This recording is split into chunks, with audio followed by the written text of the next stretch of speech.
My name's Melissa Shalowski. I'm a nurse practitioner with Avera Palliative Medicine and Hospice, and I'm here to present an educational video about advanced care planning today. The state of South Dakota requires education on advanced directives to all new staff during orientation, as well as to all staff annually, unless the facility determines the personnel will have no contact with patient or residents. In this module, we will define advanced care planning, define advanced directives, review the elements of advanced directives, and describe the types of advanced directives you may encounter with your residents.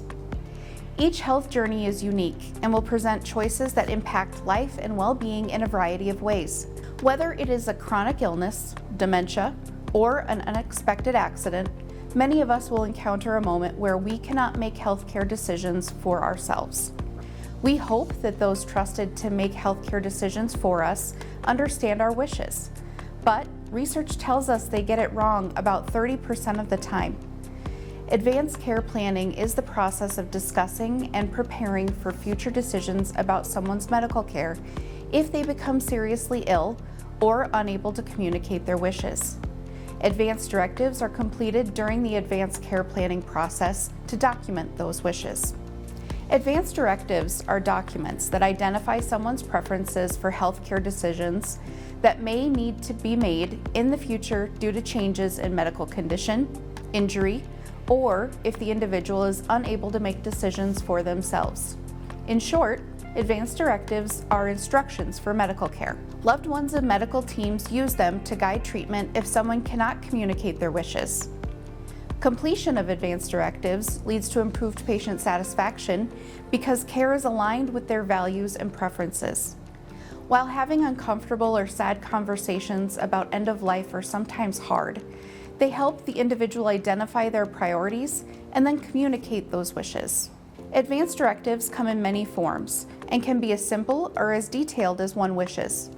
The most common forms of advanced directives in South Dakota are a medical power of attorney, living will, comfort one, and medical order for scope of treatment, or MOST. These documents typically elect a healthcare proxy and determine preference on code status. A healthcare proxy is someone who is entrusted to make healthcare decisions on behalf of the individual if that person cannot speak for themselves. Other items may also be included, such as whether someone would want to be hospitalized or not, whether they would want a feeding tube for artificial hydration or nutrition, if they would want dialysis, whether they would want hospice care, and if they want organ or tissue donation. As you saw in the last slide, there are many elements that can be included in an advanced directive, but code status is often the first thing people think about.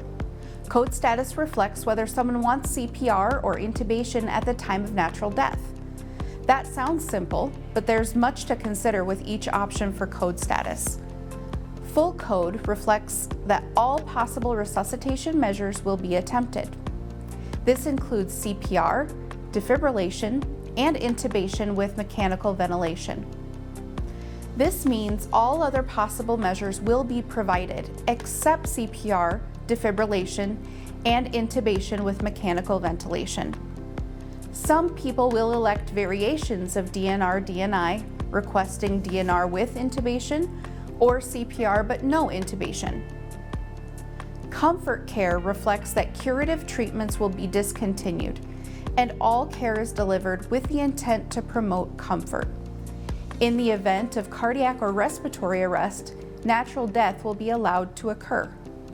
Comfort care can be elected with or without the addition of hospice services. If someone does not have an advanced directive, code status will default to full code. The advanced directive documenting an individual's preferences becomes a powerful tool, which allows them to make decisions regarding their health, even when they cannot communicate their wishes. Let's take a look at how advanced directives are created. Advanced directives are not just for the elderly. A medical crisis can occur at any time and can leave someone unable to communicate their wishes. Advanced directives can be completed by any adult who is competent to make their own choices. Formal documentation of advanced directives can be completed by an individual, a healthcare team, or a lawyer. The type of advance directive will dictate if the document will need the signature of witnesses, a medical provider, or notarization. A lawyer is not required for completion of advance directives. I mentioned earlier that the most common forms of advance directives in South Dakota are a medical power of attorney, living will, comfort one, and medical order for scope of treatment, or MOST. Let's walk through each type. A medical power of attorney is a legal document giving someone authority to make medical decisions on an individual's behalf when they cannot speak for themselves. The medical power of attorney becomes a healthcare proxy. It allows the proxy to choose where the individual receives care, whether that's at home, the hospital, or nursing home. It also allows what kind of care they receive, such as medications, tests, surgeries, therapies, artificial nutrition or hydration, resuscitation, or comfort care. The proxy should be someone the individual trusts and who is knowledgeable about their wishes for their care. It is helpful to have a second person assigned as a backup proxy. In most states, a healthcare proxy must be 18 or older and must be of sound mind. Some people choose a family member, but others may decide on a trusted friend, neighbor, or lawyer. There is no standardized form for medical power of attorney in South Dakota, but many healthcare facilities have a form that can be utilized. A medical power of attorney requires the signature of 2 adult witnesses or a notary in South Dakota. If a medical power of attorney has not been completed, the decision maker legally defaults to the next of kin in the state of South Dakota. This goes to spouse, then parent, adult children, etc. This is South Dakota's healthcare consent law.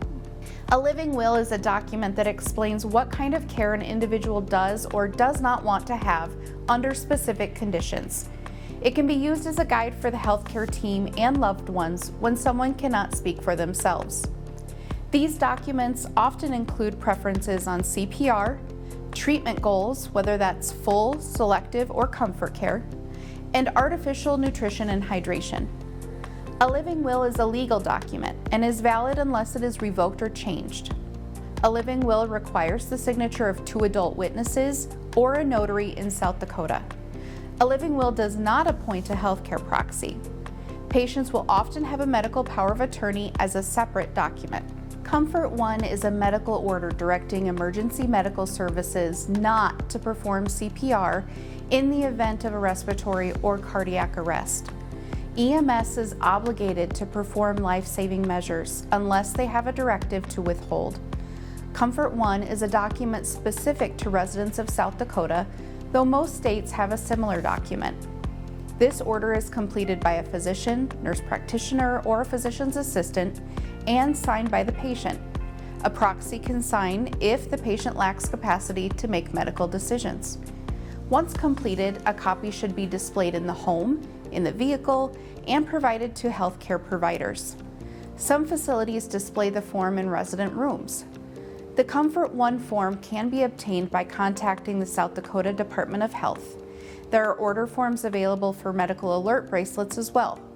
Because this is a medical order rather than a legal document, it is not intended to replace a living document, but will instead complement it.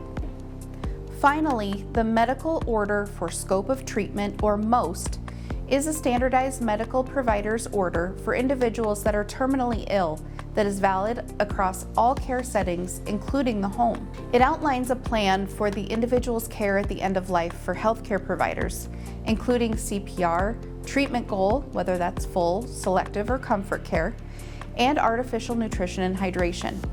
It does not appoint a proxy. Each state has a version of this document. South Dakota honors orders from other states. A medical provider will complete the MOST form during an advanced care planning conversation with the patient and/or the proxy. The patient will sign the form. A proxy can sign if the patient lacks capacity to make healthcare decisions.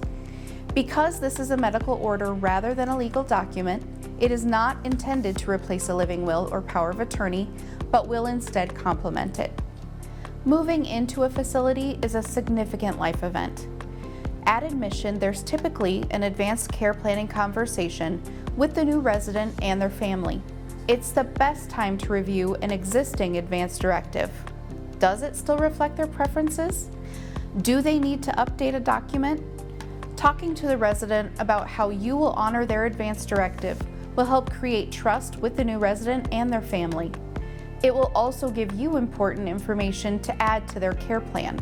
If there is no advance directive, admission is the best time to talk with the patient and family about what kind of health care matters most to them and the importance of creating an advance directive to help ensure the kind of care they receive at your facility is consistent with their values and preferences. If they choose to create an advance directive, you should know who in your facility can help them complete one or more of the advance directives we've discussed. Staff should be aware of where to find advance directives in their facility. Advanced care planning conversations should be revisited throughout the lifespan. Significant life events, changes in medical conditions, new diagnoses, functional or cognitive changes, and complex medical decision-making should all prompt a review of preferences. Advance directives should be updated anytime preferences have changed. Once an updated advance directive is completed, it will invalidate the previous versions. Anytime there is an update, it is important to ensure copies of updated advance directives are distributed to the resident's healthcare proxy, loved ones, the medical team, healthcare facilities, and anyone else involved in that person's care. You may see a resident with serious illness involved with a specialized healthcare team called palliative medicine if it is available in your area. Palliative medicine can be offered to any patient with a serious illness that wants extra support for symptom management, communication, emotional, psychosocial, or spiritual needs. The palliative team can help residents identify when their goals are changing or have changed, which should trigger an update to their advance directives. If the goal has changed to a focus of comfort rather than active treatment of a disease process, hospice may be a good fit for additional care and support. Hospice care is provided by a specialized healthcare team and typically offered to patients with a terminal illness with less than 6 months to live. In addition to the services provided by the palliative team, they provide emotional support to patients' loved ones after death has occurred. The care a resident receives should always be based on what matters most to them, and advance directives will help document just that.